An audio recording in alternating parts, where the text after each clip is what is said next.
Okay, hello everyone, and welcome to the BIHS webinar series. My name is Michael Corey. I'm the chair of the Educational Programs Working Party of the BIHS, and today we're going to be discussing the management of hypertension, focusing on challenges that might occur. So we've got three excellent talks to start with, and a panel of experts, quite rich in sort of experience and ideas. So what I would encourage you to do is during the talks and obviously during the Q&A, feel free to put questions in the live Q&A bit of the chat room, and we will try as much as possible to address all of your questions. Any questions we don't respond to, we will respond to them after the session. So enjoy.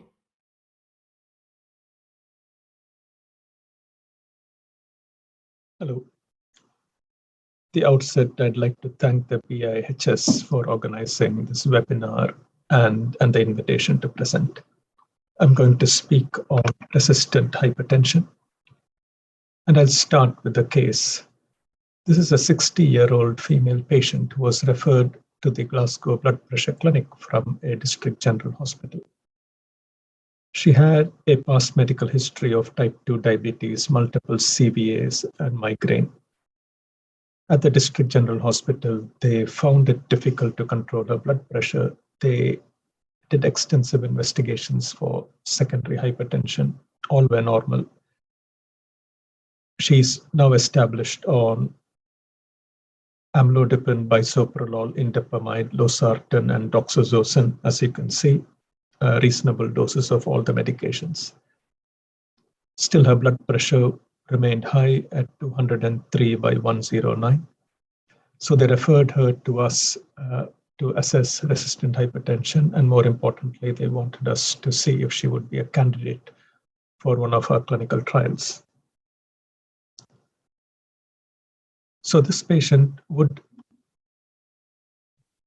fit the definition of resistant hypertension, which in its simplest form is an office blood pressure greater than 140 by 90 in a patient who is being treated with at least 3 antihypertensive drug classes, one of which has to be a diuretic, and the drugs should be administered at maximal or maximally tolerated doses. And ideally, we expect the patients to be on an ACE or ARB plus a CCB and a thiazide type diuretic. Now, she fulfills all this criteria. So technically, the doctors at the district general hospital were right to label her as resistant hypertension. However, resistant hypertension is not as simple as we think it is, or as the definition tells us. If you look at all the patients with hypertension on treatment, a majority of them, about or just under a majority of them, between a third to 50% of them will have uncontrolled hypertension depending on the definition you use. And about 20% of them will have what's called resistant hypertension based on the definition described. So 3 drugs with a diuretic on maximal doses. But within this, what we call this apparent treatment resistant hypertension, because this is our observation based on blood pressure at the clinic. True resistant hypertension means after fulfilling certain additional criteria, you establish that this patient is truly resistant, and that would form about 10% of patients with apparent treatment resistance. And a third of them would be what's labeled as pseudo-resistant hypertension. So you're applying some additional criteria to differentiate whether patients are truly having resistant hypertension. And if they don't fulfill those criteria, you would label them as pseudo-resistant hypertension, and there will be a proportion of patients in whom you may not be able to conduct those additional tests, and we'll come to those tests in a subsequent slide. So true resistance is not very common. Let's go back to the patient. So blood pressure of 203 by 109. and extensively investigated at the DGH, meant that when the patient came to us, we did our assessment and we commenced her on spironolactone as there was no contraindications to it.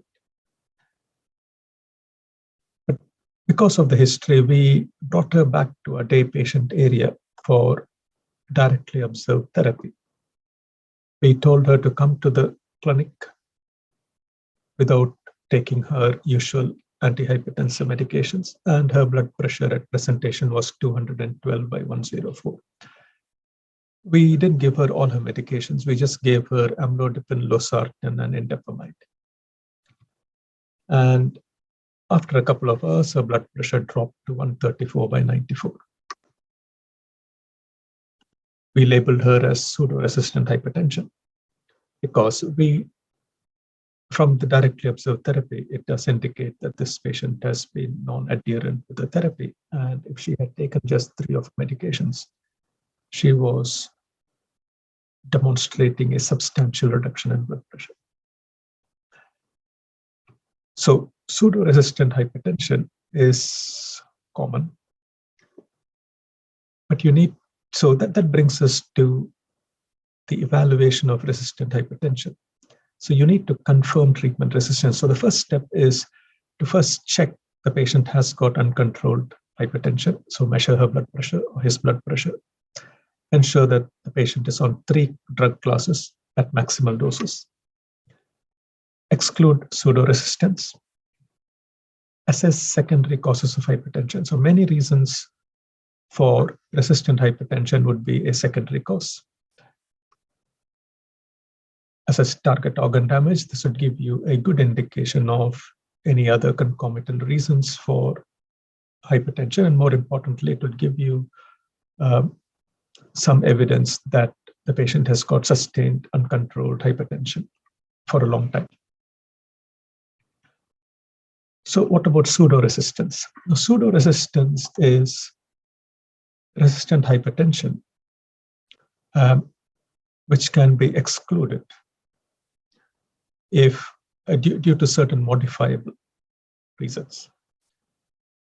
And the reasons are these. There could be measurement error, white coat effect, non-adherence, under-treatment, and lifestyle or other concomitant medications. Measurement error is a common cause of resistant hypertension. Ensure that the patient follows the BIHS BP measurement guidelines if taking blood pressure at home or in the clinic. Ensure that the guidelines are followed.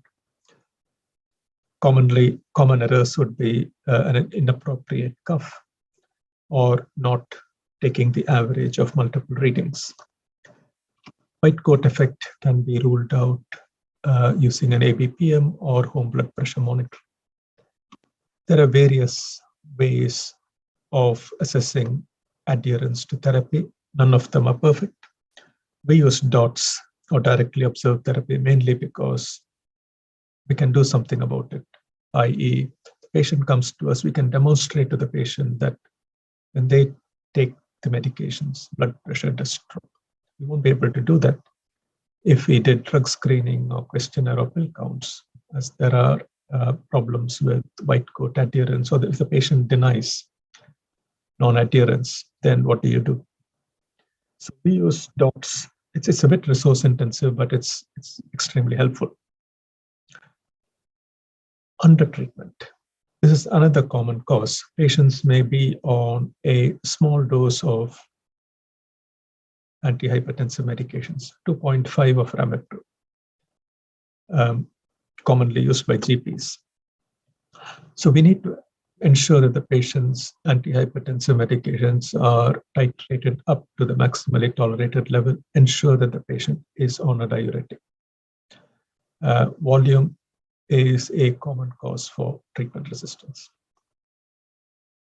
And finally, lifestyle. It's worthwhile exploring in more detail about lifestyle aspects. Salt intake. If the patient is not adhering to salt restriction, or if there is excess alcohol intake, or more commonly recently, we have patients on other concomitant medications that can increase blood pressure. And this happens mostly in a specialist clinic, but it could happen in primary care. So all these factors can affect treatment response to antihypertensive medications, that by which you may label a patient as resistant hypertension or true resistant hypertension, but actually there is a modifiable cause or a reason for the apparent treatment resistance. So pseudo-resistance is common, and it's important that this is assessed rigorously. And this is time consuming, but it needs to be assessed rigorously before we label somebody as truly resistant to treatment. Let's look at the guidelines. What do the guidelines say about resistant hypertension? The European guidelines and the American guidelines are almost similar, with some differences. The office blood pressure by the Europeans is 140/90, whereas the Americans have a lower threshold of 130/80. Both guidelines indicate 3 maximum or maximally tolerated medications, and that's ACE, ARB, plus a CCB, plus a diuretic. The European guidelines want confirmation with an ABPM or home blood pressure monitoring, and they want adherence confirmed before labeling somebody as resistant hypertension. The American guidelines say consider ABPM or HBPM and assess adherence, but they're not mandatory requirements. So what are the patient characteristics of treatment-resistant hypertension or true resistant hypertension? These are associations, but we find that patients of African ancestry, older age individuals, and males tend to be commonly associated with treatment-resistant hypertension. Presence of comorbidities, obesity, CKD, diabetes, high cardiovascular risk.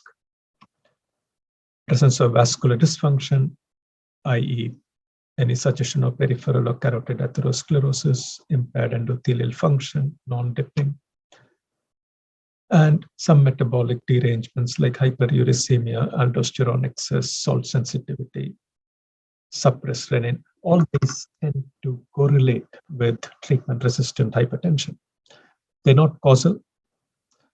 They just mean that patients who have higher risk patients may tend to have a greater chance of presenting with treatment-resistant hypertension. So let's go to case 2. So this is a young patient, a 30-year-old female patient who came to acute admissions with a blood pressure of 222/157. She had hypertensive retinopathy, but no features of malignant hypertension. She was known to be hypertensive and was on ramipril 10 milligrams, diltiazem 240 milligrams, and indapamide 2.5 milligrams sodium. So technically, she fulfills the simple criteria for resistant hypertension. Ambulatory blood pressure monitoring confirmed high blood pressure, uncontrolled hypertension. Investigation of for end organ damage showed LVH, mildly impaired LV function. She had high aldosterone and very high renins, urine metanephrines were normal. We went down to do an MRA of her renal arteries, and you can see nearly, or you can't see the right renal artery. Renal function indicated compromise of the right renal function due to the vascular compromise. We discussed with the vascular surgeons and the interventional radiologists, and they identified this long segment of compromise of the right renal artery was not amenable to any intervention or surgical intervention. And because of renal impairment or because of impact on renal function. A right-sided nephrectomy was carried out. Post-surgery, the patient's blood pressure 119/87, and she was just managed on 8 tiny doses of ramipril at discharge, 5 milligrams OD. So this is true resistant hypertension, but the reason is a secondary cause, which was treated and resulted in the patient having controlled blood pressure once the cause was removed, controlled blood pressure, but it didn't remove the need for antihypertensive. She still required a small dose of an antihypertensive agent. So how do you manage truly resistant hypertension? You've excluded pseudo-resistance, you've excluded secondary hypertension, all the lifestyle factors have been addressed. And the patient is the 10% of true resistant hypertension. Management is difficult.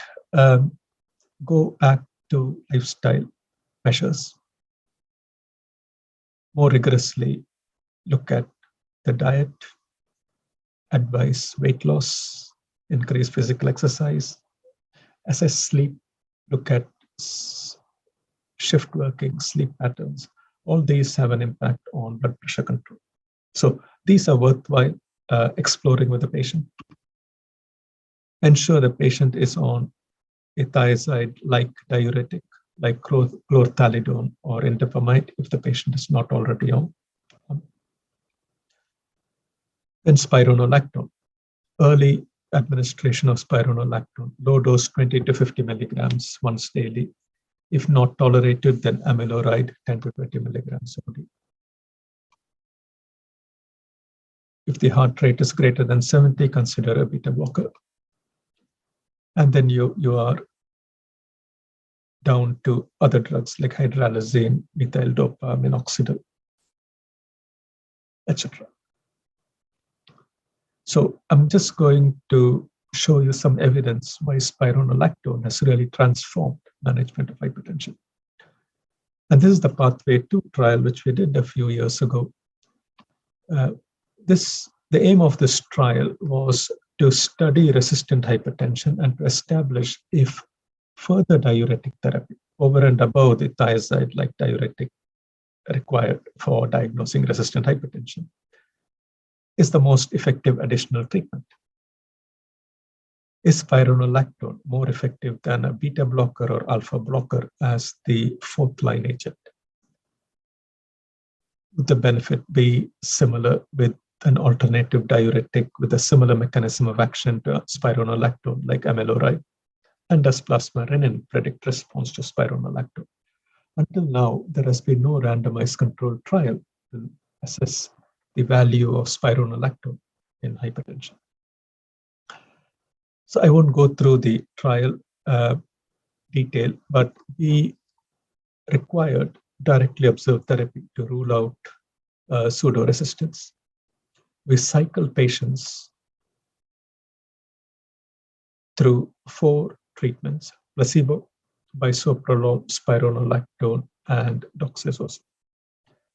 At the end of this trial, we had an optional amiloride open label. If the blood pressure was not controlled, we had an optional open label amiloride 12-week run-in. Each treatment cycle was 12 weeks. And this is the final results. Baseline, everybody had uncontrolled hypertension. The average was about 158/90. And everybody showed a placebo effect, at least 8 millimeter drop. So this is placebo effect. So 3 drugs, you give patients a placebo, there is a drop in blood pressure. Now this is important because you realize that even a placebo effect can reduce blood pressure by 8 millimeters. So if a patient is on multiple drugs and you don't even see a few millimeter drop in blood pressure, then it's very likely that the patient is non-adherent to medications. If you look at the last three bars, these are the randomized blinded treatment. So spironolactone, doxazosin, and bisoprolol. And if you look at these three, spironolactone shows the maximum reduction in blood pressure. Amiloride was equipotent to spironolactone. What about hyperkalemia with spironolactone? We didn't see a significant hyperkalemia. Of course, the mean potassium increased in the patients on treatment with spironolactone. Potassium increased from 4.1 to 4.5, about a 10% rise. We had excluded patients with eGFR less than 45 for this trial. We didn't have any severe hyperkalemia, nor did we need to discontinue treatment because of hyperkalemia. So we showed in this randomized controlled trial that spironolactone 25 to 50 milligrams is overwhelmingly the most effective drug treatment for resistant hypertension. And it was 3 times as likely to be the patient's best drug compared to doxazosin or bisoprolol. Spironolactone controlled blood pressure in almost 60% of patients with resistant hypertension. And it was well tolerated. The 12-week duration was too short for us to assess gynecomastia. It's about 6% in males in longer-term studies. So I'm going to end with case 3, which is a 53-year-old patient who was recently referred to a clinic because of uncontrolled hypertension. Her clinic blood pressure was 174 by 101, confirmed with ABPM. She has a past medical history of dermatomyositis and a strong family history of CVD. Renin-aldosterone levels were normal, as were other investigations for secondary hypertension, which all turned out negative. She was on no antihypertensive medications because she has multiple drug intolerances. She cannot tolerate most of the commonly used antihypertensive agents. We advised labetalol. She was not keen to take. We commenced nebivolol.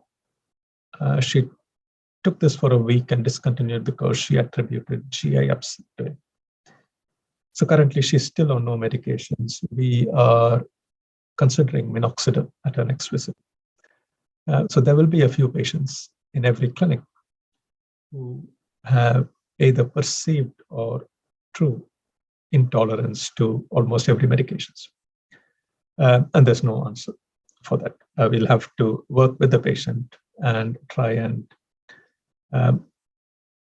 establish some trial and error method to get the best treatment possible to the patient.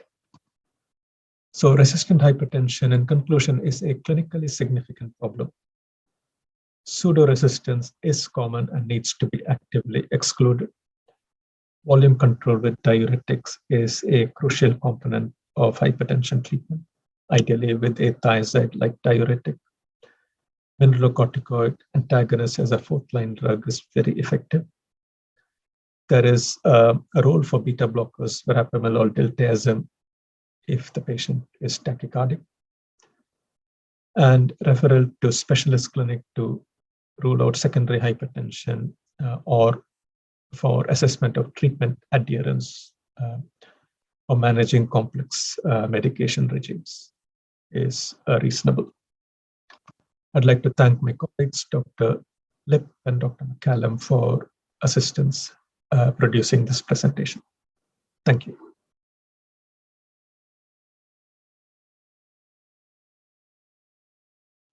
Thank you so much for inviting me to come and speak at this webinar today on improving adherence with hypertension treatments. My name is Alison Warren. I'm a consultant pharmacist working in Sussex, and I work in both primary care and secondary care in the CVD prevention field. It will come as no surprise to you if I say that adherence is not a new problem. Looking back in the literature, papers in the 1970s were already highlighting the issue of non-adherence in the management of high blood pressure. And if we think about adherence, it's a fundamental limitation in the delivery of our healthcare, and we need to think about why this happens. And it's often because of a failure to fully agree the prescription in the first place, or to identify the support that patients may need later on. So non-adherence should not be seen as the patient's problem, but should be seen as an area that we need to tackle as a whole healthcare system, bringing our patients along with us to develop a management plan. These are some figures from Public Health England. It should be noted that these are pre-COVID, and they estimated at that time that 4 out of 10 people with high blood pressure are not treated to target, and that between 50 to 80% of patients with high blood pressure do not take all of their prescribed medication. So there's certainly some challenges around how we tackle this problem in everyday practice. Contemporary national and international guidelines also highlight the issue. So if we look at the NICE algorithm for the management of hypertension, this was published in 2019, they quite rightly remind us at step 4 to think about discussing adherence. But of course we should be discussing this at other opportunities and higher up this algorithm if that's relevant to the patient that we are looking after. Similarly, the 2018 European Society of Cardiology and European Society of Hypertension guidelines for the management of high blood pressure also remind us about adherence. They have a section on the improvement of blood pressure control in hypertension, drug adherence. And they quite clearly point out in their first paragraph that there is growing evidence that poor adherence to treatment, in addition to clinician inertia, are the most important causes of poor blood pressure control. And non-adherence to antihypertensive therapy correlates with a higher risk of cardiovascular events. So it's a really important issue that we need to tackle. And when we're talking about adherence to treatment, we're not just talking about pharmacological interventions, we're talking about the lifestyle interventions that sit alongside the management of all our patients with cardiovascular disease and for cardiovascular disease prevention. So let's sort of try and break it down a little bit and think about some of the factors that might be involved. And you can see if we break this down into different dimensions, it's very multifactorial. So if we think about social or economic related events, this might be lack of social support, low health literacy, limited English or language proficiency, cultural barriers or beliefs, and medication costs. If we think about patient related factors, then we need to start thinking about visual, hearing and cognitive impairment, the patient's attitudes towards treatment, the fear of side effects, perhaps other factors that would have an effect like substance or alcohol abuse, and the knowledge and understanding of the medication or the intervention that we're suggesting as part of the treatment plan for the patient to understand why we're recommending this and why that's important in their own patient management. Specifically related to hypertension and condition related, it's often referred to as the silent killer because it has a lack of symptoms, and we know that most of our patients with hypertension do not have symptoms from their blood pressure, and clearly this is a problem in terms of identifying those people that do have high blood pressure, but also if we're introducing treatments or interventions that perhaps in the patient's perception have an adverse effect for something that they didn't have symptoms for in the first place. We need to think about the severity of any symptoms. We need to take into account other conditions such as mental health disorders or other chronic conditions, and many of our patients with high blood pressure will have other long-term conditions and may be taking other medication alongside. The health system has a role to play in terms of thinking about how we deliver our services. The patient-provider relationship is essential. We need to ensure we have good continuity of care so that our patients have faith in what we're doing and feel included in the plan. We need to have appropriate wait times for appointments. We need to ensure we have good follow-up. We need to ensure the patients can access the care when they need to. And we need to make sure we provide that information for patients in a way that they can understand. And if we think specifically about therapy-related issues, then we need to start thinking about the complexity of the regimen, how patients might see the benefits of their therapy, an understanding of the duration of therapy, and this is really important with long-term conditions, and listening to our patients in terms of actual or perceived side effects. So there's lots of dimensions to medication adherence that we need to be thinking about when we're having conversations with our patients. European Society of Cardiology guidelines resonate with the previous slide, and they have a table in their guidelines around suggested strategies that may improve drug adherence in hypertension. And this comes down to clinician factors, patient-related factors, drug treatment factors, and health system level factors, much as I've just outlined. And you can refer to that guideline for a little more detail. I just wanted to home in then on a couple of really important areas. And this is something that I think is quite key to the success of improving adherence, and this is shared decision making. This may be at the beginning of treatment or at any point through the patient's treatment pathway. And shared decision making is important to balance the goals of the patient versus the goals of the healthcare professional. And using good techniques to try and ensure that the patient has an understanding of why you're trying to implement particular recommendations or treatments for the patient is really important. So thinking about using the teach back method, where you have discussed what instruction has been given. And this is more than saying, do you understand? It's a check of how well things have been explained and understood. Another model that's used is the 3-talk model, and it's a practical model of how to do shared decision making that's based on following choice, describing the options available, and then agreeing with the patient's preferences. This may involve talking about lifestyle targets and changes that the patient may be encouraged to make, or it may be around medication, or it may be around the combination of the two. In appropriate patients, we may agree to give a period of time for lifestyle interventions to be implemented, but the key here is then making sure that the targets are felt to be achievable by the patient and that we build in appropriate follow-up. And if we're thinking around the medication, then we need to be thinking around polypharmacy, side effects of treatment, and simplicity of the regime. So the consultation or communication that we have with the patient is going to be key. So we need to think about our consultation style, encourage our patient to ask questions, and use open questioning, which may help identify issues. So in this table here are some examples of questions that can be useful to ask when you're trying to assess a patient's medication adherence, but you could apply this also to lifestyle issues. So using a non-blame tone and a non-blame questioning. For example, I know it must be difficult to take all your medications regularly. How often do you miss taking them? Of the medications prescribed to you, which ones are you taking? Of the medications listed, which ones are you taking? Have you had to stop any of your medicines for any reason? How often do you take medication X? When was the last time you took medication X? And sometimes it can be useful to address each medication individually. Have you noticed any adverse effects from your medications?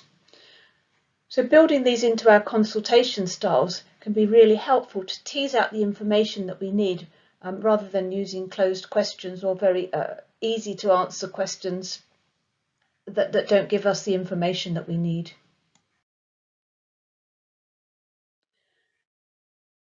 One of the things that we mentioned before was around patient literature and literacy, and providing information in a format that a patient can understand. And here are just some examples of patient decision aids and patient-friendly resources, many of which are produced by the charitable groups that support our healthcare. And they tend to produce very patient-friendly information. They also often have their information available in multiple languages, so that if you do have a patient where English is not the first language, you may well be able to get the resource in a different language, which will be helpful for the patient.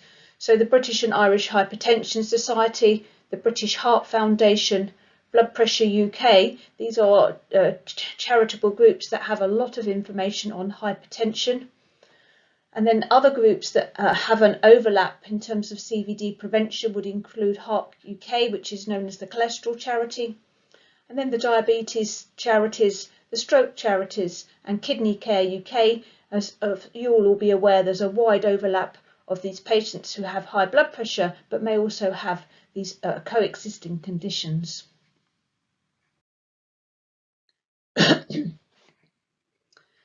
So then I started to think about, well, who's the best person to deliver this? And clearly there's lots of factors involved, and that quite obviously points to the fact that there may be lots of people in the healthcare arena who are able to help with improving the outcomes in the management of hypertension. And so we need to think about how we use the skills of the multidisciplinary team. Now, the majority of hypertension management is undertaken in primary care, and the GP teams have a large role to play in detection and management of patients with high blood pressure.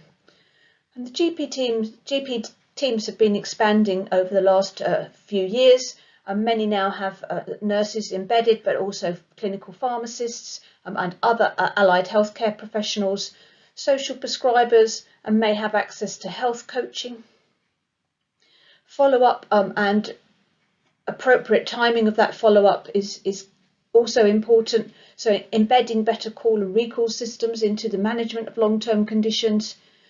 Encouraging self-monitoring, and this really took off a lot more during the COVID pandemic with blood pressure at home measurements. And the use of structured medication reviews, where a patient's whole medication regime can be reviewed and rationalised, and a really structured consultation with the patient around the medications that they are prescribed, and make sure that they remain appropriate for the patient. But sitting alongside the primary care team in the GP practice is the community pharmacy team, and they can have a really big role in helping support primary care in the management of hypertension. So all of our pharmacies are what we know as healthy living pharmacies, so they will be in a position to deliver lifestyle modifications, lifestyle recommendations, and to signpost patients to services. From the autumn of last year, they were also commissioned now for the blood pressure service, which is case finding, so that's identifying patients who are not known to have high blood pressure, but they also commissioned to provide blood pressure monitoring. So if a GP practice wanted a patient's blood pressure followed up, they can refer them to their community pharmacy. There's also the new medicines service, of which hypertension is one of the domains. So a patient prescribed a new treatment for high blood pressure could be referred to the community pharmacy, or opportunistically picked up by the community pharmacy when their prescriptions are dispensed, for a review of their medication, how well they're managing on the new medication, are there any issues, and of course they can be liaising with the GP practice team. And for some patients, monitored dose systems may be useful in terms of helping them to access their medication and as a reminder of when to take the medication. The public health team are important because they're, although funded by the councils, are the system that funds and commissions our lifestyle services, and you will all know what's funded in your own area. You'll need to know how to access it as a professional and how your patients can access services, and in many cases they can self-referral into any of the lifestyle modifications that will both improve blood pressure management and overall cardiovascular health. And although I've said that most of the blood pressure management is undertaken in primary care, we do of course rely on our secondary care specialist services, and a couple of roles that they may have around improving adherence would be helping us with those patients with hard to control blood pressure. And some services may have access to urine analysis, which can be a useful tool in making an assessment of whether the patient is taking their medication. So I hope you can see from this discussion that it's very multidisciplinary and multifactorial. When I was looking for recent publications to support this talk, this one caught my eye, and this is a publication that only came out a few days ago. is produced by HealthWatch, and they were commissioned to evaluate the blood pressure at home programme. So this is where patients are self-monitoring at home and supplying their readings to GP practices to help manage the patient's blood pressure. So this could be quite early on in terms of diagnosis, or this could be longer term monitoring to ensure that patients remain or are achieving their blood pressure targets.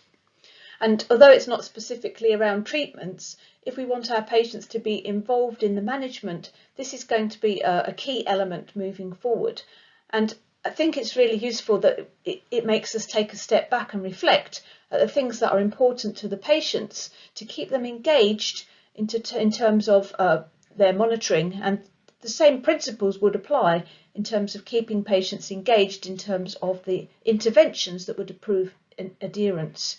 So specifically around self-monitoring, it gave us some factors that were important to the patients. So it was things about the ease of submission of the readings, feedback on the readings, making sure that they were going in the right direction, understanding what they were, and some key elements that are relevant to any intervention that we make, and to help having our patients help in the longer term to take ownership of their long-term conditions and their monitoring. And this would lead then towards patient-initiated follow-up when things are not actually going in the right direction.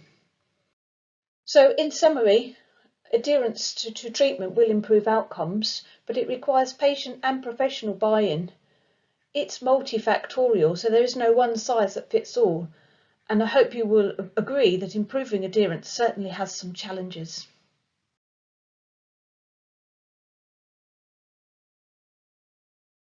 Many thanks for inviting me to speak today. My topic today is orthostatic hypotension with hypertension. Orthostatic hypotension is a sustained fall in blood pressure on standing.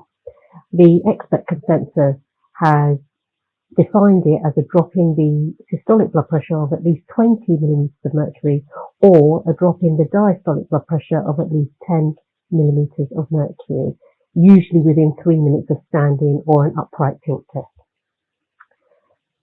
Supine orthostatic hypotension, meaning lying to standing blood pressure, is more likely to be associated with symptoms, and you're more likely to also pick up a drop in the blood pressure. The prevalence of orthostatic hypotension is thought to be 5 to 30% of the population over the age of 65 years, but only a small number of these will be truly symptomatic. Interestingly, it was first described in case reports back in 1925, at which time it was thought to be quite rare.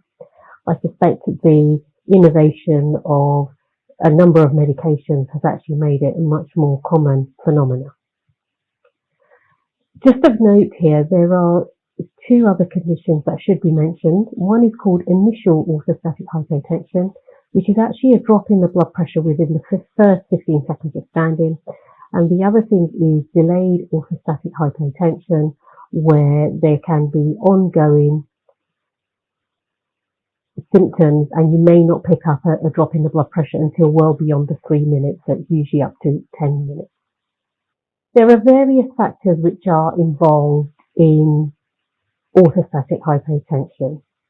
These include a complex interplay between blood volume, reflex and humoral factors, and also vascular tone and the capacitance of particular vascular beds. Standing up is a very complicated process, and a number of factors are involved in that. This diagram shows you a few of the factors which are involved in orthostatic hypotension. Aging is an interesting one. This is thought to relate to a decrease in the effectiveness of the counter-regulatory mechanisms, such as reduced sensitivity of your baroreflex system, reduced vasomotor tone, reduced cardiac compliance. There are many causes of orthostatic hypotension. By far the commonest causes are drugs or iatrogenic, but other causes such as acute blood loss or volume depletion will also lead to orthostatic hypertension. There will also, other conditions include sort of acute heart conditions, acute neurological conditions. In terms of medications, there's actually more than 250 medications which have been associated with orthostatic hypotension, and the commonest culprits are usually things like antihypertensive medications, the PDEI drugs which are used in erectile dysfunction, anticholinergics, antipsychotics and sedatives, but we should always remember there are some other rarer causes as well, and always remember that opioids as well can lead to orthostatic hypotension. But there are also neurological causes of autonomic dysfunction. So in acute causes, usually there are problems with either vasoconstriction or reduced cardiac output. In chronic causes, so this is when orthostatic hypotension is present for usually a number of months or years, these tend to be caused by either central neurological system problems or peripheral neurological system issues. For example, peripheral neuropathies, which would include diabetes mellitus and Guillain-Barré syndrome, hypertension and CKD. There are also what we term neurogenic orthostatic hypotension, in which there is actually impaired sympathetic release of one of the neurotransmitters, particularly norepinephrine, and an element of autonomic dysfunction. So this could include conditions such as pure autonomic failure and other conditions which are actually labelled under the alpha-synucleinopathies. This includes conditions such as Parkinson's disease, multiple systems atrophy, and Lewy body dementia. There can be other causes as well of autonomic dysfunction. Some of these may not be direct causes. This could include things such as paraneoplastic type syndrome. Diabetes is obviously a common cause actually of orthostatic hypertension. 8 to 20% of patients will exhibit orthostatic hypertension, of which 30% will have symptoms. This was actually very nicely shown by Wu et al. In 1999. Patients who were diabetic and have postural hypertension tended to be older. They tended to have high supine systolic blood pressure readings. They also had a longer duration of illness, of diabetic illness, and also higher levels of glycosylated hemoglobin. But interestingly, only 30% of the patients with diabetes with postural hypertension actually suffered from postural dizziness. Neurogenic orthostatic hypotension, which I have touched on just now, this is a rare cause of orthostatic hypotension. And like I just said, the main issue is actually a reduction in norepinephrine release from the postganglionic sympathetic nerve or some element of central autonomic degeneration. The net result of this is that you actually get poor vasoconstriction when you are in the upright posture. Often these patients will also have supine hypertension, and these are usually quite high levels of blood pressure. As I mentioned already in the causes, one of the large groups of patients who get neurogenic orthostatic hypertension actually fall under what we call alpha-synucleinopathies, where basically an abnormal protein, alpha-synuclein, is actually laid down either in the central nervous system or in the peripheral nervous system. So the conditions which fall under this are Parkinson's disease, dementia with Lewy body, multiple system atrophy, and pure sympathetic failure. And the numbers there in the bracket actually represent how many of the patients will actually have orthostatic hypotension. These patients will often have other features which may actually point towards an underlying neurological cause or point towards autonomic dysfunction. Interestingly, the orthostatic hypertension in neurogenic orthostatic hypotension can be the first presentation of a neurodegenerative disorder and actually can occur many years before other more firm neurological features become apparent. A lot of these patients have chronic problems with orthostatic hypotension, and actually they do have some element of adaptation and they can tolerate low blood pressure. Generally what happens is when their body is put under extra stress, this can then lead to syncope, for example, carbohydrate-rich meals, if it's very warm, if they've become dehydration, or they've received some medications which actually have orthostatic hypotension as an adverse effect. Now, these syncopal events will be different from your regular vasovagal syncope because these patients don't have the sort of sympathetic nervous system activation features that we see in vasovagal syncope, for example, sweating, tachycardia, or nausea or need to open the bowels. In Parkinson's disease, 30 to 50% of patients will actually have neurogenic orthostatic hypotension. But remember, these patients can also have orthostatic hypotension from other causes or non-neurogenic causes, including the medications that they may get. What we actually know now is that there are particular genotypes which are more likely to have neurogenic OH. So patients who have the glucose cerebrosidase gene are more likely to experience neurogenic orthostatic hypotension. We think that actually the orthostatic hypotension in Parkinson's disease has various elements, including failure of the baroreceptor, problems with vasoconstriction, and a reduced ability of the heart to actually be able to increase its cardiac output. Orthostatic hypotension in Parkinson's disease increases with increasing age and also the longer the disease duration.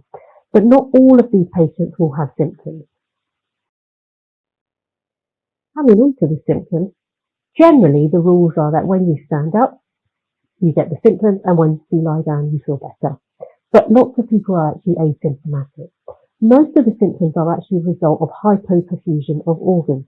For example, cerebral hypoperfusion leading to sort of lightheadedness and dizziness and blurry vision, muscle hypoperfusion, which can lead to muscle aches and pain, and particularly neck and shoulder pain, which is described as the coat hanger pain. But patients also have other symptoms such as generalized weakness, fatigue, breathlessness, impaired cognition. They may also have angina from hypoperfusion of the cardiac muscle. The other symptoms and signs to also think about is possible features suggesting an underlying cause. So making the diagnosis. So the ideal is that we get blood pressure readings while patients lying and also standing. So initially we would lie the patient down for 5 minutes, check the blood pressure, then get them to stand up, and then you would, for the definition, check the blood pressure at 3 minutes of standing, which is unaided. I have to say, in my clinic, I would normally take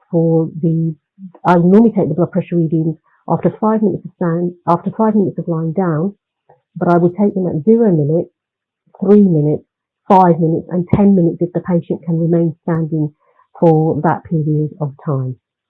It's also important to consider when to test. Higher yield is likely to be first thing in the morning. It's also important to measure the heart rate as well. So patients with neurogenic causes of their orthostatic hypotension, because of reduced sympathetic innervation, their heart rate will not increase as much as in cases of non-neurogenic orthostatic hypotension. So if you have a patient with, for example, who has Parkinson's disease, and you pick up that they have orthostatic hypotension, and when you check the lying and standing blood pressures, you actually find that, yes, the blood pressure is dropping within the level of the defined blood pressure drop expected for orthostatic hypotension, but they have a very marked rise in their heart rate, usually over 15 beats per minute. That may suggest that actually there are non-neurogenic causes, which makes you think about medications or intermittent illnesses. Other tests that we might consider doing are things like 24-hour blood pressure monitoring, asking the patient to do some home blood pressure monitoring, tilt table testing. This can be useful, particularly if patients are less able to stand unaided. Unfortunately, as you've probably experienced yourself, it's not widely available now. Other things we may do is things like blood tests, looking for other reversible causes like anemia, and then moving on to sort of autonomic function testing with Valsalva manoeuvres, maybe able to check the norepinephrine levels, and investigations looking for the underlying cause if appropriate. So now thinking about how we're going to manage these patients, I think the really important message here is that the aim is to reduce symptoms, reduce the risk of fall, and actually improve independence and not just focus on the numbers. So there is sort of a 5-pronged approach: reviewing the medication, lifestyle modifications, counter pressure manoeuvres, compression wear, and pharmacotherapy using pressor agents which can increase blood pressure. So first thing that I think most of us would think about is reviewing the medications and stopping any medications which might lower blood pressure.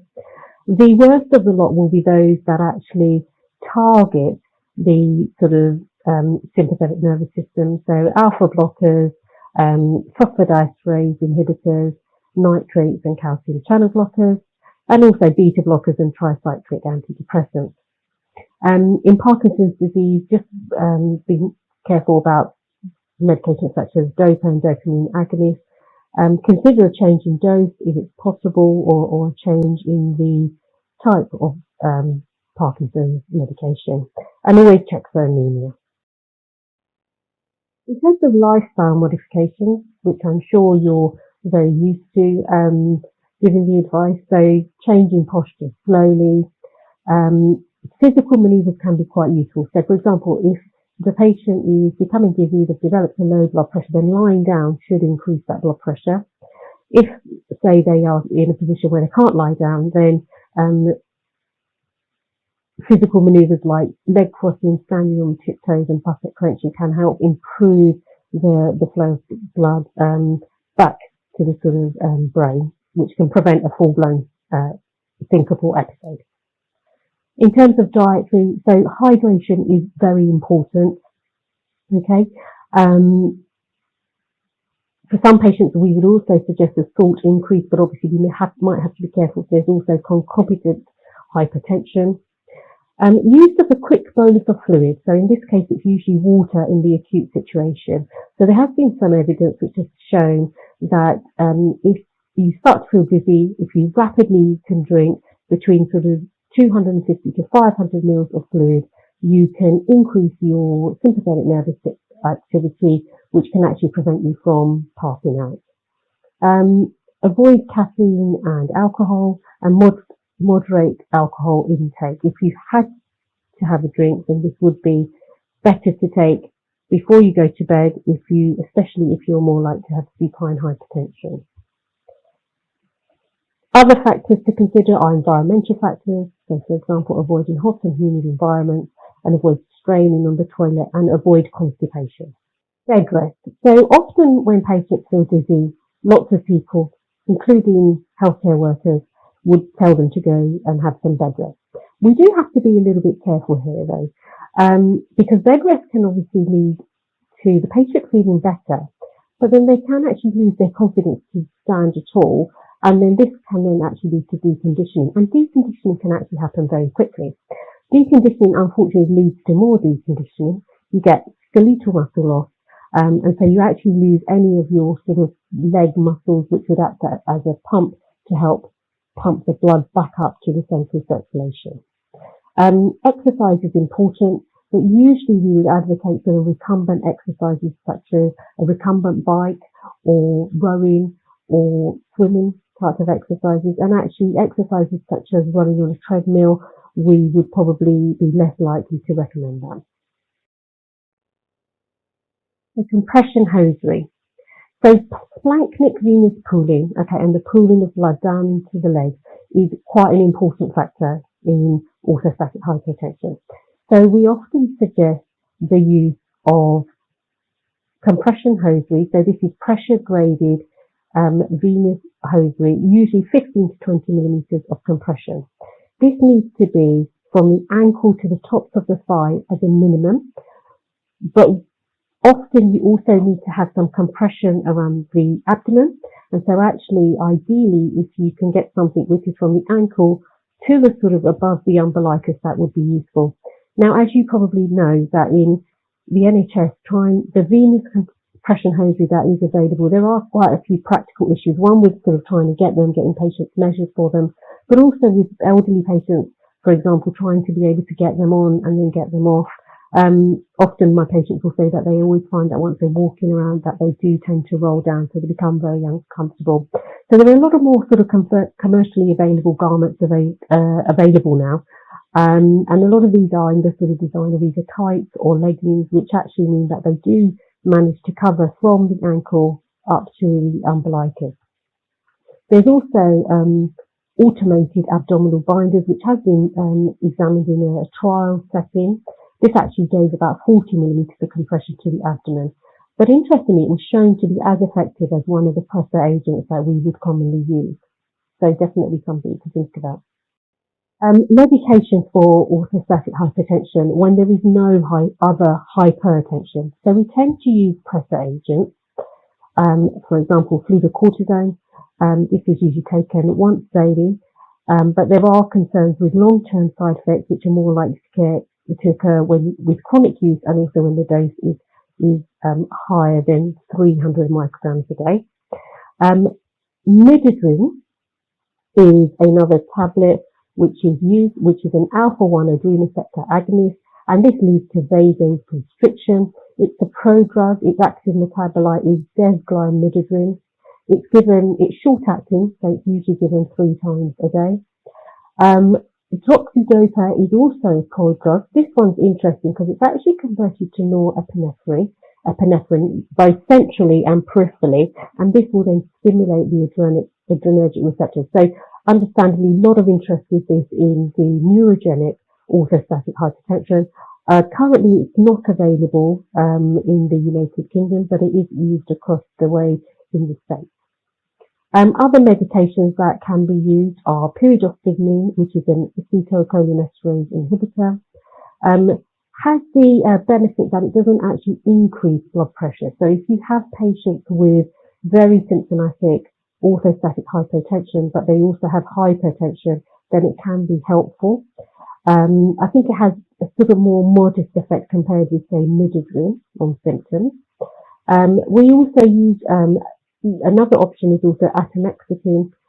We think this sort of helps with the preventing the reuptake of norepinephrine, which may be how it actually leads to benefit in orthostatic hypotension. Just to be clear, there was some question that possibly vitamin D would help orthostatic hypertension, but some subsequent studies haven't actually confirmed that. With all of these medications, apart from what I mentioned about pyridostigmine, they can increase the blood pressure. And so if there is either concomitant blood pressure or the patient's got supine hypertension, we do have to balance the risks and benefits, and I think we need a very frank discussion with the patient about that. In orthostatic hypotension with hypertension, which was the title of my talk, so 60% of patients with orthostatic hypertension will also have hypertension. And in neurogenic orthostatic hypertension, supine hypertension with very high readings often coexist. So on the one hand, the high blood pressure readings will put the patient at risk of long-term cardiovascular risk, but this does have to be balanced with the risks of orthostatic hypotension. So we tend to treat the standing blood pressure, and of all the drugs, the ACE inhibitors are less associated with orthostatic hypotension. In our NICE guidance of 2019, it clearly says that if there's significant postural drop or symptoms, and which suggests orthostatic hypotension, we should treat to a blood pressure target based on the standing blood pressure. Supine hypertension in neurogenic orthostatic hypotension is caused by a combination of factors. So we think impaired baroreflexes, chronic activation of the renin-angiotensin system, inappropriate natriuresis, higher blood volume, some residual sympathetic tone, and postsynaptic adrenoceptors. Generally, for patients with supine hypertension, we advise them to avoid lying down during the daytime. They should use a reclining chair if possible, and when they go to bed at night, they need to raise the head of the bed at least 30 degrees. We may suggest things like having a carbohydrate snack before bed.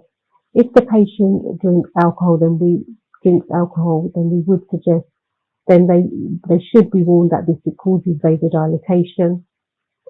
There are pros and cons of using antihypertensive medications before bed. We would tend to go for short-acting medications.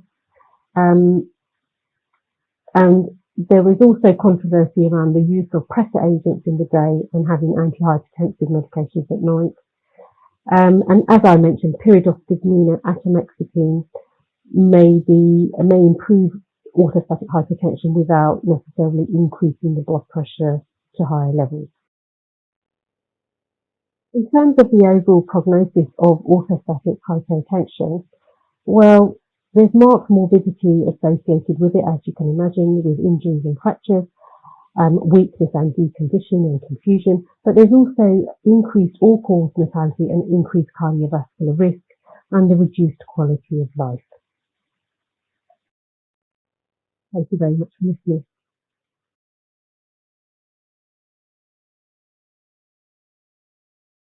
That was fantastic. Thank you very much for those excellent talks, Sandosh, Alison and Govinda. Fantastic. And welcome everyone to the Q&A section. Now the Q&A can be centered around the presentations, but actually can be anything hypertension, anything you've been thinking about, reflecting on. So do feel free to send the questions in. So I'm just going to go straight in there. So Sandosh, you gave the talk first. Aisha has highlighted HRT in the context of assessing someone with resistant hypertension. Can you sort of expand on that? HRT and resistant hypertension. I don't think I mentioned HRT in my talk. I mean, there are problems with estrogen increasing blood pressure and that leading to increased sort of incidence of treatment-resistant hypertension. So there is a problem with that, but it's a question of balancing risk, symptoms, and long-term cardiovascular risk and hypertension control. Okay, thank you. Anyone else have any comment on HRT generally, especially with as it's quite topical in the context of hypertension treatment? Alison, thanks. So I think a lot of this dates back to the data with oral contraceptives, which use much higher doses of estrogen, and we wouldn't recommend those in patients with, or they can increase blood pressure. I think if you've got a patient with well-controlled blood pressure, then using the patches or the topical forms of HRT are not really thought to be an issue. So I'd probably stay away from the tablet forms of HRT. Mike, you're nodding, so I'm hoping you're agreeing. But if somebody's blood pressure is well controlled, there's no reason really not to use the topical or the patch forms of HRT, as far as I understand. Okay, thanks very much. That's fantastic, Alison. Thank you. Any other comments on that particular issue? If not, since we're on the theme of drugs, there has been a question here, and I know this has caused quite a bit of anxiety to some clinicians, some prescribers. It's the use of alpha blockers in the treatment of hypertension, or maybe resistant hypertension. Does anyone have any comment on that? Use of alpha blockers, doxazicin, for instance. Once upon a time, it went out of favor. Can I say that sometimes patients are given alpha blockers, typically tamsulosin, because they have an enlarged prostate. And what can then happen is that drops the blood pressure. And if the antihypertensives aren't reviewed, then the patient can have problems with hypertension. Thank you, Linda. Govinda. I mean, I think they are useful, particularly in situations where you do have your patients with your resistant hypertension. So I think there is a role for using them. They're reasonably well tolerated. Women particularly struggle with things like irritability, particularly when passing urine. But I think there is a role for them, and I definitely would try them in someone with resistant hypertension, especially if I was running out of other options. Fantastic. Thank you. Liz? Are you talking about alpha block or doxazosin generally, or just in resistant? I mean, we used it a lot in our diabetes patients, mostly type 2 diabetics. It was extremely well tolerated. And if they were going to have any side effects, they usually happened pretty quickly. The only thing I found over the years was more elderly patients, you had to be careful, and some were on inappropriately high doses. I also saw some people had put it as a first-line treatment, which is not what we recommended on the NICE guidelines committee. But yes, we used it quite a lot, and I have even had patients who were on tamsulosin and doxazosin without any adverse reaction and any desperately low blood pressure, and they were definitely taking the tablets. Thanks, Liz. So we're going to move away from drugs just a touch. We'll come back to drugs. But so Alison, I mean, in your talk, you said, you know, we need to get buy-in, not just the clinician buy-in, but also the patient buy-in in terms of trying to improve adherence. How do you convince a patient who has no symptoms at all to take a tablet that may potentially cause them distress? I mean, this is a question to the whole panel, essentially. I mean, and that's such an important question, isn't it? It's the crux of the matter, isn't it? So it takes time, and this is sometimes where we struggle. But what we've really got to do is to be able to explain what the importance is of lowering the blood pressure for that patient, what difference that will make to them. Clearly, they're not necessarily going to see any immediate benefits from that in terms of their health outcomes. So it's trying to get the patient on that journey of understanding why treating high blood pressure is an important thing to do, what that might prevent in the longer term, and then, you know, having that dialogue so that you can give an opportunity for feedback. So if things are, you know, if a patient doesn't tolerate a medication, that's fine. There are other options, and building that in and trying to make it, I guess, an ownership for the patient, so that they understand why they're being offered treatment, what that treatment outcome will be, and how they can actually be the person in charge of that rather than the clinician being the person in charge of that. And that goes for all the lifestyle side of things as well. But it's challenging and it's time consuming, and that's where we often fall down.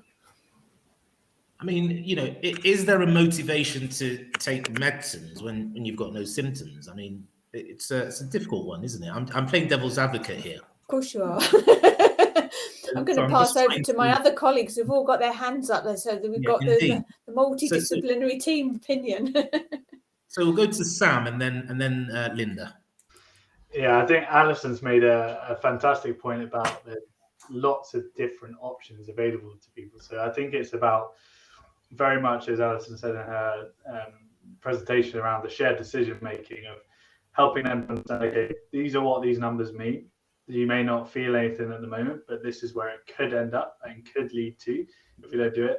This is the options we have to address this, and kind of really talking through what fits with their lifestyle and understanding the pros and cons of each. I think an important thing that I've always found, because adherence as a physio is probably the number one issue on any form of treatment, whether it's medication or exercise or lifestyle advice, is about translating it into something meaningful and often a motive for them. So for some individuals, it might be, well, at the moment you love picking your grandkids up after school. Well, if your blood pressure continues as it is, they may develop health problems, etc., which may eventually manifest to a problem that will prevent that for whatever reason. Therefore, we need to work backwards from there and make it really something that connects with the individual. And that does take time, as Alison says, and that's a really important conversation to open up and kind of pick at over a series of appointments or time as you can. Fantastic, Sam. Thanks. Linda. I come across two problems. The first one is denial. It's, I don't really have elevated blood pressure. It's your fault. When I see you, you fuss about my blood pressure, you make me anxious and my blood pressure goes up. And one of the fantastic things now is that you can go into any pharmacy and you can buy a cheap and cheerful blood pressure monitor. And I say to them, buy a monitor, or if we have one, we can lend you one. And then you check it yourself. And then you work out if it's just me, or maybe if it's got something to do with your body. And that actually can be a big turning point for people. I mean, they say, but I could make it up. I could say it was lower than it was. I said, but who would that be cheating? It would be yourself. So denial can be a big problem. And sometimes just allowing them to do it themselves takes away the, I haven't got a white coat, but that sort of effect. The second thing that sometimes people overlook is dysphagia. And dysphagia becomes much more common as people age, and they kind of adapt to it and don't really think it's that abnormal. And sometimes you say, can you actually swallow these pills? So sometimes that's another one to be exploring. That's all I Thank want you. to say. Thank you. Liz. So often I've seen over the years quite a few people who were in total denial about their blood pressure. And what I actually discovered a lot of the time was that people haven't really got a clue what we're talking about when we talk about blood pressure. And so I usually start from a very basic kind of anatomy lesson on what we're talking about by blood pressure, and then what is high blood pressure. And if they get that, you often see a little light go on. And they're suddenly like, so that's why I might end up having a heart attack, or that's why I might end up having a stroke, and I don't want that to happen. And then you start to talk about lifestyle, etc. It then makes a bit more sense to them, because I know some patients will come in and they'll say to me, I've got blood pressure. And I say, I'm really pleased to hear that, because without it, you wouldn't be walking. So I think we do need to start at the very beginning, and it's worth the time. Thank you. I mean, non-adherence is a big problem, particularly in hypertension. You know, some colleagues, I know they're looking into trying to roll out urine antihypertensive drug assay into primary care, so that primary care clinicians have access to assaying drug levels in urine. And I just wondered, this is to the panel, what your experience is, and if you did take urine, would you tell the patient or would you not? Govinda. So normally when I'm going to send a urine, I normally say to the patient that I'm looking at how you are absorbing the medications. That's usually what I would say. I'm not quite 100% sure whether that's the right or the wrong way. But you see, the bigger issue, I think, is we can do the urine, but if we don't have the processes in place to actually deal with the poor adherence, for example, the necessary counselling that's required if you don't have a specialist hypertension nurse who can help you, I think that's where we sort of fall apart. Because if you get a urine back showing poor adherence, where do you go from there? Obviously, you can talk to the patient, but in your 10-15 minute clinic, that's not really enough, I think. Thanks, Govinda. So it's still on this. Non-adherence is a big thing. Just looking at perhaps Liz and Linda as nurses. So the patient, we write back to the primary care clinician to say that this patient's non-adherent. Where do you go from there? Because considering the fact that it can be quite a sensitive topic area to the patient. Well, there's quite a few tactics. I've certainly used the observe system of, watching the person take their medication. I've done that very carefully as per the example that was given in the talk, where you don't get them to take all their tablets, because if they haven't been adhering, you may end up with them on the floor. And then sometimes it has worked that they've then actually admitted that they were omitting medication. Because I think getting people to actually admit that they're not taking their tablets is quite an obstacle sometimes. I've occasionally, I often ask them things like, if they're on frusemide, I say, so how do you cope with coming to clinic and taking frusemide first? What do you do? And then they'll sort of say, oh, well, I didn't take it this morning. So are you going to take it when you get home? No, probably not. So what about when you go into the shops? No, I don't take it then. And then you kind of establish that probably 3 days out of 7 they might take the furosemide. Do you ever find that such and such a drug does this to you? So those are the sort of tactics I've used. I have done urine testing, but I have to say it's not available in all secondary care in hospitals, and not in mine. I tried very hard before I left, but I didn't achieve it. It was helpful, though, with a couple of people. One of them, we actually saw they were taking their medication and their blood pressure was still high. Another one, we found they weren't taking their medication. So it worked both ways. That's some of the things I've used. Thanks, Liz. Sandosh. Yep. So thank you. We have been we looked at urine assays, and as mentioned, I think that is a problem with how you interpret the urine assays. So if a patient tells you that they are adherent to their medicines, and you do your urine drug assay and it comes back as non-adherent, what do? If the patient is adamant that they are and tell you that they are taking their medicines, you have no other option. You have to believe the patient.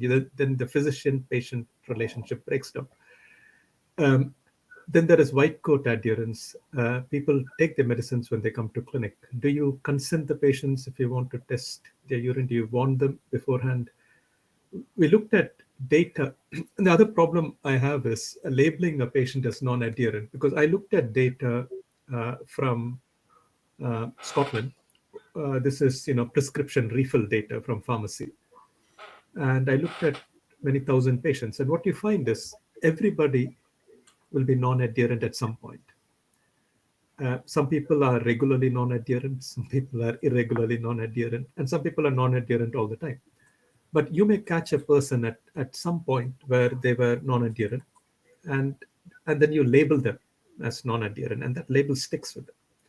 And that may not be the case. That may have been a weak moment or a period when they were not taking their drugs. So it's a complex issue, and I think urine drug assays are probably useful in a clinical trial setting and otherwise, but in practical life or in the real world, it has use probably in a minority of conditions, and I'm not sure if it would help primary care practice in hypertension.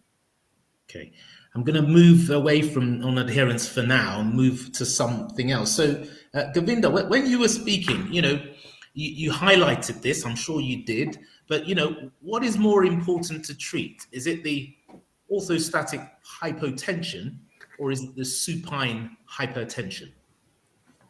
So that's a very contentious issue. So there are schools of thoughts that the supine hypertension, so any hypertension, is obviously going to run the risk of adverse effects in the longer term that we regularly see with our regular hypertension. But hypotension itself is not without major risks of sort of injuries and things.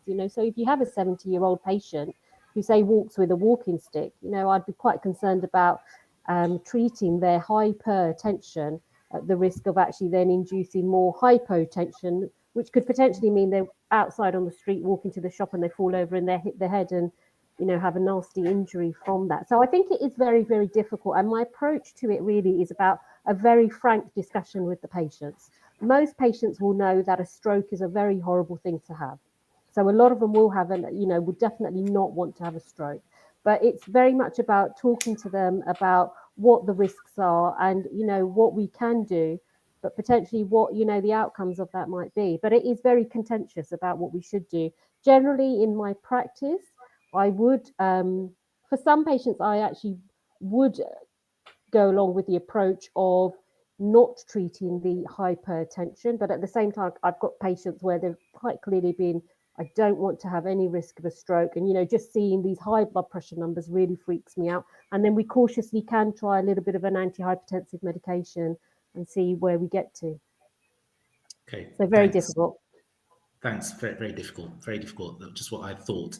So back to the drugs, because I'm looking at the chat as I'm talking. Someone suggested that there may be sort of a lack of clortalidone in circulation. So around here, we don't use clortalidone very much. We do use it occasionally, but generally it's indapamide. Does anyone know whether a colleague in Ireland is saying there's a lack of clortalidone? Does anyone use it very often, and is that the case? We use chlorthalidone, but the problem is there is a supply problem. It's only, I think it's only manufactured by one company. So intermittently there are supply problems. So we don't commonly use it unless we use it if patients have multiple drug intolerances. Then we try. But there is, there's supply problem intermittently. Okay.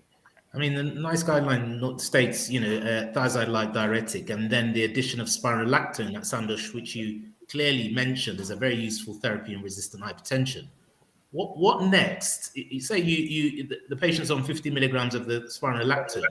Where do you go from there? Is it, so for hypertension, you don't normally increase spironolactone beyond 50 milligrams OD. I mean, beyond that, I mean, you're back to the old medication. So it's methyl dopa, hydralazine, or we find minoxidil is very effective in controlling blood pressure, and it's underused. Whenever we prescribe minoxidil, we have queries from the GPs: should we really prescribe and all that? The renal physicians, and you see a lot of resistant hypertension in renal medicine, and most of the nephrologists swear by minoxidil because it's very effective. So that you end up with minoxidil, but frankly, most of the resistant hypertension, if you dig deep enough, you'll find a reason. It's very, very, very rare that you cannot find a reason for resistant hypertension, or any hypertension is completely untreatable. There's always a reason. You just need to be patient and find the reason. I mean, we had a patient, young patient, 40-year-old chap working at JP Morgan, referred with very severe hypertension. He collapsed at work, and blood pressure was so high. We did all the investigations possible, and he was literally very, very symptomatic. We used to bring him to a clinic almost every day, worried about his blood pressure. And this went on for a year and a half. And he was on 5 or 6 drugs. He was adherent, directly observed therapy. He passed in flying colors, all that. Then finally one day, and I knew him quite well because he was visiting almost every week. And finally, he resigned from his job. And after he resigned, his blood pressure was perfectly normal. It's absolutely, I mean, we reduced his blood pressure and he became a changed man. So there is always some reason sitting around. We just need to find it. Sandosh, I'm sure you're not suggesting that JP Morgan is has a causal effect in causing hypertension. I know you're not saying that. But on the theme of diuretics, someone has pointed out here that pharmacists tend to be quite cautious, and perhaps rightly so, in the context of renal impairment. So what is the advice with regards to the use of diuretics in particular, including spironolactone, in the context of renal impairment or chronic kidney disease? Liz? Well, in my experience of working with nephrologists for the last 12 years, they use a lot of diuretics.